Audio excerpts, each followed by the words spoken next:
निमित्तानि च पश्यामि विपरीतानि केशव न च श्रेयोनु पश्यामि हत्वा स्वजन महाबे। हे केशव, मो लक्षण सबको विपरीत ही देखुछि। युद्ध रे स्वजन समुदाय माननकु मारिबारे कौनसी कल्याण भी देखिपारु नहीं। न कांखे विजयं कृष्ण न च राज्यं सुखानि च किं नो राज्यं गोविंद किं भोगैर्जीवितेन बा।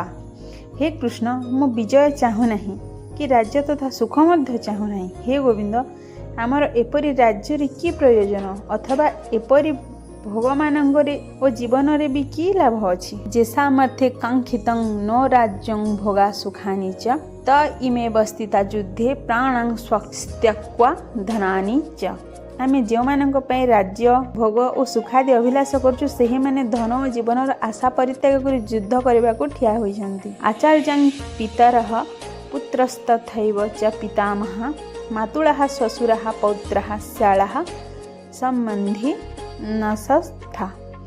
गुरु माने पितृ माने पुत्र माने और सेहीपरि पितामह माने मामू माने श्वशुर माने नाती माने शालक माने तथा अन्य संबंधी माने भी अछन्ति। एतान्न हन्तुमिच्छामि घ्नोतपि मधुसूदन अपि त्रैलोक्य राजस्य हेतोः किनु मही कृति। हे मधुसूदन, एमाने मते मारिदेले भी मु एमानंकु मारिबाकु चाहू नाही। पृथ्वी लाभ करबा कथा किए पचारे। तीन लोकर राज्याधिकार मिलिबार थिले मध्य मु एमानंकु मारिबाकु चाहे नाही।